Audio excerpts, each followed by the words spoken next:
A very good morning to all of you.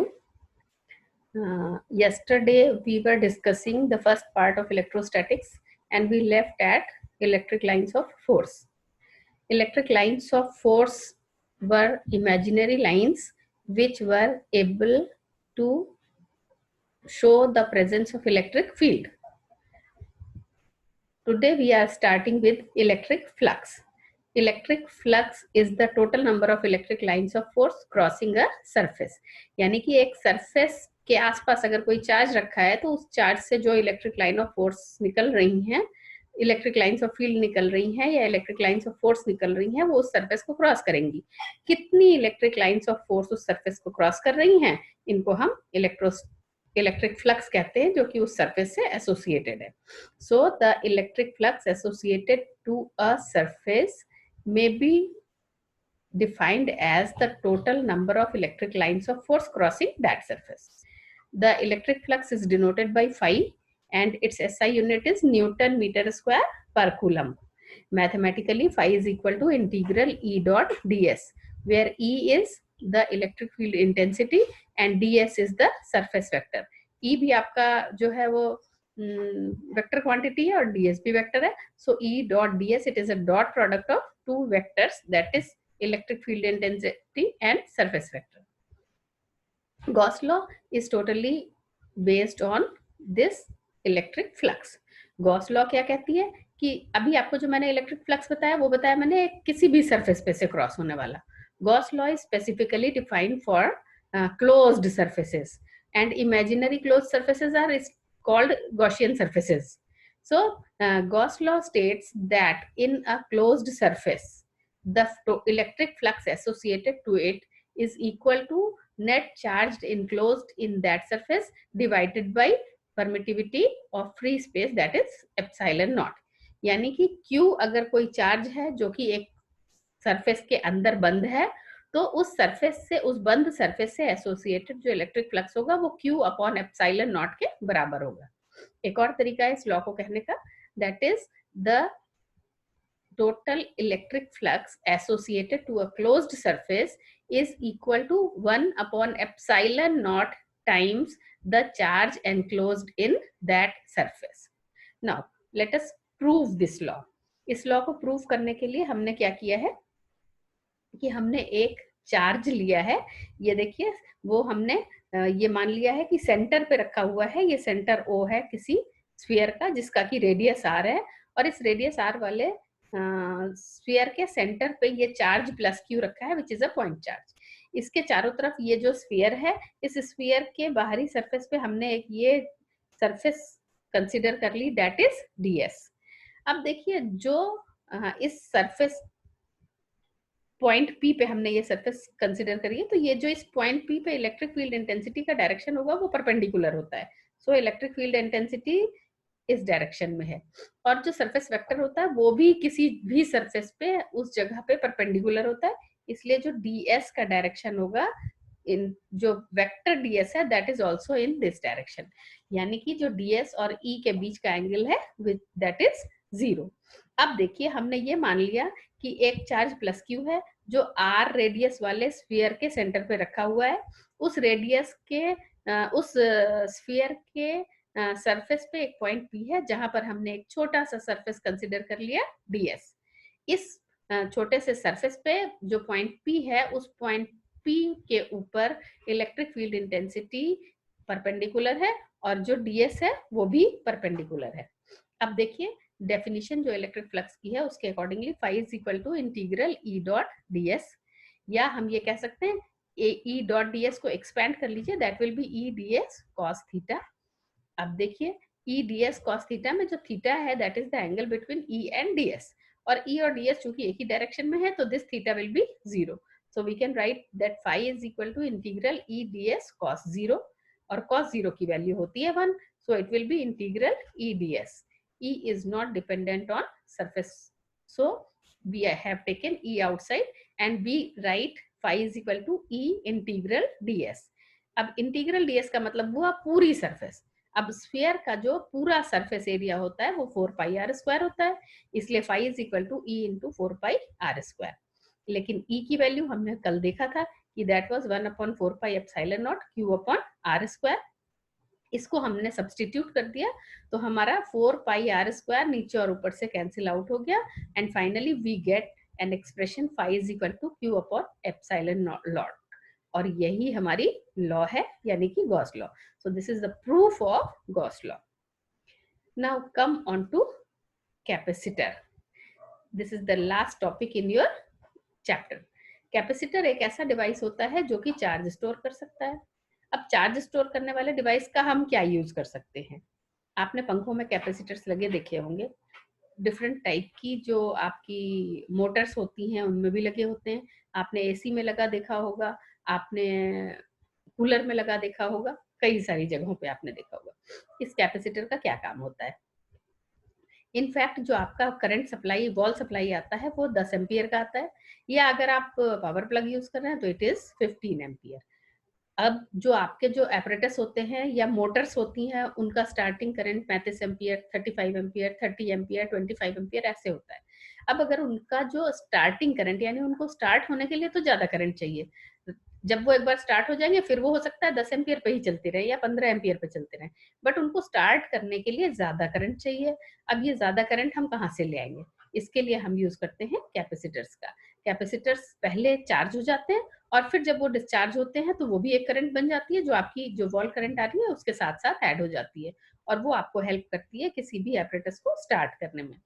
ये capacitors जो होते हैं इस तरह से चार्ज स्टोर करते हैं और इस स्टोर चार्ज का हम इस तरह से यूज करते हैं। कैपेसिटर को कंडेंसर भी कहा जाता है, और अलग अलग तरह के कैपेसिटर्स होते हैं। कुछ उनके शेप के अकॉर्डिंगली होते हैं, कुछ उनके अंदर क्या डाइलेक्ट्रिक मीडियम भरा हुआ है इसके अकॉर्डिंगली होते हैं। और इस तरह से डिफरेंट टाइप के जो कैपेसिटर्स हैं उनमें parallel plate capacitor, cylindrical capacitor, spherical capacitor, variable capacitor, air capacitor, paper capacitor, mica capacitor, etcetera etcetera हैं। ये मैंने आपको सामने दिखाया है, कुछ कैपेसिटर्स की फोटो खींच के लगाई हुई है। ये आपको अपनी लैब में भी पहचानना है। यहाँ पर ये बहुत बड़े दिख रहे हैं, ये वास्तव में बहुत छोटे होते हैं, बिल्कुल इतने छोटे छोटे से होते हैं, बट जब आप अब लैब में देखेंगे तो आप तुरंत पहचान जाएंगे कि ये कैपेसिटर है, ये रेजिस्टर है और ये कुछ और है, राइट। कैपेसिटर का जो सिंबल होता है यहाँ पर बनाया हुआ है, this is the symbol of capacitor. आपने पहले भी कुछ सिंबल्स देखे होंगे इस तरह के। ये सिंबल बैटरी के लिए यूज होता है, बड़ा वाला लाइन पॉजिटिव और छोटा वाला लाइन नेगेटिव। लेकिन जो कैपेसिटर होता है उसका सिंबल बिल्कुल दोनों बराबर लाइन है, ठीक। ये आपका कैपेसिटर होता है। अगर इसके ऊपर ये एरो लग गया तो ये वेरिएबल कैपेसिटर होता है। और अब आ जाइए, कैपेसिटर का वर्किंग थोड़ा सा बता दूं, आपके सिलेबस में नहीं है बट थोड़ा सा समझ लीजिए। किसी भी दो कंडक्टिंग प्लेट्स के बीच में अगर एक डाइलेक्ट्रिक मीडियम भर जाता है तो ये कैपेसिटर बनता है। डाइलेक्ट्रिक मीडियम एक स्पेशल टाइप का इंसुलेटिंग मीडियम होता है, इंसुलेटर होता है जिसके अंदर से करंट तो फ्लो नहीं हो सकती, लेकिन अगर आप उसको किसी इलेक्ट्रिक फील्ड में रख देते हैं तो उसका वो आपको जो है इलेक्ट्रिकल इफेक्ट शो करता है। ऐसा क्यों होता है? क्योंकि जो डाइलेक्ट्रिक्स होते हैं उनके जो मॉलिक्यूल्स होते हैं उनमें पॉजिटिव और नेगेटिव दोनों सेंटर्स होते हैं। अब अगर आप उसको इलेक्ट्रिक फील्ड में रख देते हैं तो जो पॉजिटिव सेंटर है वो टुवर्ड्स नेगेटिव प्लेट घूम जाता है और जो नेगेटिव सेंटर है वो टुवर्ड्स पॉजिटिव प्लेट घूम जाता है। तो अब इसमें आपको वहां पर इलेक्ट्रिकल इफेक्ट्स शो होते हैं, लेकिन करंट उनके अंदर से नहीं फ्लो हो सकती। क्योंकि करंट इसलिए नहीं फ्लो होती है क्योंकि वो जो है उनके अंदर फ्री इलेक्ट्रॉन्स नहीं होते हैं, यानी कि चार्ज कैरियर्स जब उनके अंदर नहीं है तो वो कैसे फ्लो होगी, इसलिए करंट उसमें से नहीं फ्लो होती। अब देखिए, जो कैपेसिटर्स हैं उनकी एक प्रॉपर्टी होती है जिसकी वजह से वो अपने अंदर चार्ज स्टोर कर पाते हैं। ये प्रॉपर्टी जो होती है उसको कैपेसिटेंस कहते हैं, कैपिटल सी से लिखते हैं, और इसका एसआई यूनिट जो है वो फैरड होता है। फैरड बड़ा यूनिट होता है, नॉर्मली छोटे यूनिट्स यूज होते हैं, और मिली फैरड है, माइक्रो फैरड है, नैनो फैरड है, पिको फैरड है, ये सारे छोटे यूनिट्स हैं कैपेसिटेंस के। मैथमेटिकली कैपेसिटेंस C जो है वो Q अपॉन V के बराबर होता है, जहां Q चार्ज है और V पोटेंशियल है। अब यहाँ से अगर हम V की वैल्यू पर रख दें तो C Q के बराबर हो जाता है, और इससे भी हम चाहें तो हम C को डिफाइन कर सकते हैं, कैपेसिटेंस को डिफाइन कर सकते हैं। कैसे? कि the charge stored in a capacitor per unit potential is known as capacitance. Practical applications में नॉर्मली कभी वन कैपेसिटर भी यूज होता है या मल्टीपल कैपेसिटर्स भी यूज होते हैं। अब अगर मल्टीपल कैपेसिटर्स यानी दो या दो से ज्यादा कैपेसिटर्स अगर यूज हो रहे हैं तो आपको उस सर्किट में टोटल कैपेसिटेंस कितना है ये पता होना जरूरी है। ये पता करने के लिए ग्रुपिंग ऑफ कैपेसिटर्स किया जाता है। ये ग्रुपिंग ऑफ कैपेसिटर्स दो तरह के होते हैं। पहला है सीरीज ग्रुपिंग ऑफ कैपेसिटर्स और दूसरा है parallel grouping of capacitors. Series grouping of capacitors देखिए क्या होता है। सीरीज ग्रुपिंग ऑफ कैपेसिटर्स तब होता है अगर दो या दो से ज्यादा कैपेसिटर्स को इस तरह से जोड़ा जाए कि उन सब के ऊपर जो चार्ज एक्यूमुलेट हो रहा है वो बराबर बराबर हो। यानी कि अगर पहले वाले पे क्यू चार्ज है तो दूसरे पे भी क्यू चार्ज होना चाहिए, तो तीसरे पे भी क्यू चार्ज होना चाहिए एंड सो ऑन। अगर ऐसा है, if all the capacitors connected are in such a manner that each of them has same or equal charge accumulated on it, then such combination is known as series combination of capacitor। यहाँ पे मैंने आपको दो capacitors दिखाए हुए हैं, एक का कैपेसिटेंस C1 है, दूसरे का C2 है और इनको हमने सीरीज में जोड़ा हुआ है। सीरीज में जोड़ा होने का मतलब क्या है कि इसके ऊपर भी चार्ज Q हो जाएगा और इसके ऊपर भी चार्ज Q हो जाएगा, लेकिन पोटेंशियल ड्रॉप्स दोनों में अलग अलग हैं। यहाँ पर V1 और यहाँ पर V2। अगर इन दोनों के बीच का पूरा पोटेंशियल V हो तो हम फिगर से कैसे लिख सकते हैं कि V is equal to V one plus V two. देखिए V is equal to V one plus V two, ये आपका V है पूरा और ये V1 प्लस V2 के बराबर है। So V is equal to V1 plus V2, लेकिन V जो है वो Q अपॉन C के बराबर होता है। क्यों? C by definition Q upon V है, या V is equal to Q upon C। First capacitor में V1 है, so V1 is equal to Q upon C1। Second capacitor में V2 है, चार्ज उस पर भी Q है, so V2 is equal to Q upon C2। इन तीनों की वैल्यू अगर हम इक्वेशन नंबर जो आपका फर्स्ट इक्वेशन है यानी कि इन तीनों की वैल्यू इसमें रखिए तो आपको क्या मिलता है, Q upon C is equal to Q upon C1 plus Q upon C2। Q जो है ये तीनों कैंसिल आउट हो जाएगा और आपके पास जो एक्सप्रेशन बच जाता है that is 1 upon C is equal to 1 upon C1 plus 1 upon C2। यानी कि अगर दो कैपेसिटर्स को सीरीज में जोड़ा जाए तो जो इक्विवेलेंट कैपेसिटेंस या रिजल्टेंट कैपेसिटेंस होता है उसका रेसिप्रोकल बाकी दोनों कैपेसिटेंसेस के रेसिप्रोकल के सम के बराबर होता है। So from here we conclude that the reciprocal of resultant capacitance of capacitors connected in series is the sum of reciprocals of their individual capacitances। यहाँ पर ये ध्यान रखने वाली बात है कि जो रिजल्टेंट कैपेसिटेंस सीरीज कॉम्बिनेशन में आता है वो जो सबसे छोटा कैपेसिटर आपका लिखा है उसके कैपेसिटेंस से भी कम होता है।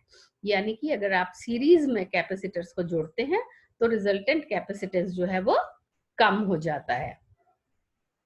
अगर आपने एक दो से ज्यादा कैपेसिटर्स को जोड़ा हुआ है तो जो सम होता जो आपका रिजल्टेंट होता है 1 अपॉन C रेसिप्रोकल अगर आप उसका लिखिए तो that is equal to 1 upon C1 plus 1 upon C2 plus 1 upon C3 plus 1 upon C4 and so on. अगर आपका n कैपेसिटर्स हैं तो it goes up to 1 upon Cn। Parallel combination of capacitors देखिए, जब दो या दो से ज्यादा कैपेसिटर्स को इस तरह से कनेक्ट किया जाए कि जो पोटेंशियल डिफरेंस है हर एक के बीच में बराबर हो, हर एक का पोटेंशियल जो है वो सेम हो। अगर ऐसा होता है तो ये कॉम्बिनेशन, ये there is some mistake in typing, ये आपका सीरीज नहीं है, ये पैरेलल ग्रुपिंग ऑफ कैपेसिटर्स कहलाता है, राइट। अगर दो या दो से ज्यादा कैपेसिटर्स को इस तरह से कनेक्ट किया जाए कि पोटेंशियल डिफरेंस हर कैपेसिटर का सेम हो तो इसको हम पैरेलल ग्रुपिंग ऑफ कैपेसिटर्स कहते हैं। यहाँ देखिए मैंने दो कैपेसिटर्स का पैरेलल ग्रुपिंग दिखाया है, एक C1 दूसरा C2। इनके ऊपर चार्ज अलग अलग एक्यूमुलेट हो रहा है Q1 और Q2। ऐसा इसलिए हो रहा है कि जो यहाँ से चार्ज फ्लो होके जाता है वो तो Q जाता है, लेकिन ये इनके कैपेसिटेंस के अकॉर्डिंगली बाइफरकेट हो जाएगा। क्यों? क्योंकि पोटेंशियल डिफरेंस दोनों के बीच में सेम है, इसलिए एक पे चार्ज Q1 एक्यूमुलेट होगा, जिसकी कैपेसिटी कम होगी उस पे कम चार्ज एक्यूमुलेट होगा, जिसकी ज्यादा होगी उस पे ज्यादा एक्यूमुलेट होगा। अब आ जाइए फिगर से हम ये लिख सकते हैं कि Q is equal to Q1 plus Q2। ये देखिए Q जो है वो बाइफरकेट हो रहा था Q1 और Q2 में, so Q is equal to Q1 plus Q2। लेकिन by definition C is equal to Q upon V होता है या Q is equal to C into V होता है। इसलिए Q1 will be equal to C1 into V and Q2 will be equal to C2 into V। यहाँ से हम ये तीनों वैल्यूज को, आपका जो सबसे पहले वाला इक्वेशन है यानी इन तीनों को इस इक्वेशन में सब्सटीट्यूट करिए तो आपको मिलता है CV is equal to C1V plus C2V। यहाँ से तीनों में से V कैंसिल आउट हो जाएगा and you will get C is equal to C1 plus C2। यानी कि अगर हम पैरेलल में दो कैपेसिटर्स को जोड़ते हैं तो जो रिजल्टेंट कैपेसिटेंस होता है that is equal to the sum of individual capacitances. From here we conclude that when capacitors are connected in parallel, their resultant capacitance C is the sum of their individual capacitances. यहाँ पर ये ध्यान रखने वाली बात है कि जो इक्विवेलेंट कैपेसिटेंस होता है वो जितने भी कैपेसिटर्स आपने जोड़े उनमें सबसे ज्यादा जिसकी वैल्यू है उससे भी ज्यादा होता है। यानी कि अगर हम पैरेलल में कैपेसिटर्स को जोड़ते हैं तो टोटल कैपेसिटेंस बढ़ जाता है। अगर आपको करंट बहुत ज्यादा चाहिए तो आप जो है स्टार्टिंग करंट अगर बहुत ज्यादा है आप कई सारे कैपेसिटर्स को पैरेलल में जोड़ दीजिए, वो सारे एक साथ डिस्चार्ज होंगे, एक साथ चार्ज होंगे, एक साथ डिस्चार्ज होंगे तो आपको करंट जो है वो मल्टीपल होके मिलेगी।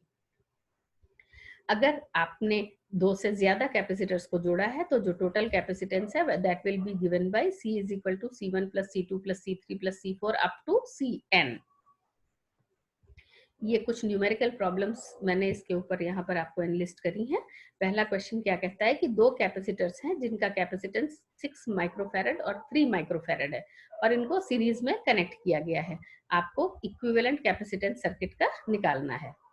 सॉल्यूशन देखिए, हमें पता है कि सीरीज कॉम्बिनेशन में जो कैपेसिटेंस होता है इक्विवेलेंट कैपेसिटेंस का reciprocal is equal to sum of reciprocals of the given capacitances. So 1 upon C is equal to 1 upon C1 plus 1 upon C2. यहाँ से हम क्रॉस मल्टीप्लीकेशन करके निकाल लेते हैं तो C comes out to be C1 C2 upon C1 plus C2. Now put values, C1 की जगह 6 and C2 की जगह 3. So 6 into 3 upon 6 plus 3 which comes out to be 18 by 9 and when you divide it you get a 2 microfarad. It means the total capacitance of circuit is 2 microfarad if the capacitors of 6 microfarad and 3 microfarad are connected in series. आप ये देखिए कि जो इसमें छोटा वाला था जिसका कि 3 माइक्रोफैरड था उससे भी कम आपका जो रिजल्टेंट कैपेसिटेंस है वो आता है। दूसरा क्वेश्चन देखिए, दो कैपेसिटर्स हैं जिनमें से एक का कैपेसिटेंस 3 माइक्रोफैरड है और दूसरे का 4 माइक्रोफैरड है और इनको कनेक्ट किया गया है पैरेलल में। आपको इक्विवेलेंट कैपेसिटेंस निकालना है। हमें ये पता है कि जब भी हम पैरेलल में जोड़ते हैं तो C is equal to C1 plus C2। C1 3 है, C2 4 है, दोनों को जोड़ दिया so we get a 7 microfarad. यानी कि जो अगर हमने पैरेलल में 3 माइक्रोफैरड और 4 माइक्रोफैरड को जोड़ा तो टोटल कैपेसिटेंस या resultant capacitance comes out to be 7 microfarad. तीसरा क्वेश्चन देखिए, two capacitors of capacitances 5 millifarad and 8 millifarad are connected as shown in figure. Find equivalent capacitance of circuit. अब देखिए फिगर में आपको दिख रहा है कि C1 और C2 पैरेलल में जुड़े हुए हैं। C1 की वैल्यू 5 millifarad है और C2 की 8 millifarad है। हमको ये पता है कि अगर हम दो को पैरेलल में जोड़ रहे हैं तो C is equal to C1 plus C2 होता है। C1 5, C2 8, दोनों को जोड़ दिया 13 millifarad is the answer of this questions. इसी तरह के आपको छोटे छोटे क्वेश्चंस आएंगे, आपकी बुक में क्वेश्चंस दिए हुए हैं, आप कुछ वहां से सॉल्व करिए। ये चैप्टर यहीं पर पूरा होता है और अगर आपके कुछ डाउट्स हैं तो आप अभी व्हाट्सएप ग्रुप पे पोस्ट कर दीजिएगा जिससे कि मुझे पता लग जाएगा कि कोई पर्टिकुलर डाउट्स है वो मैं आपको नेक्स्ट क्लास स्टार्ट करते हुए ले लूंगी। Thank you.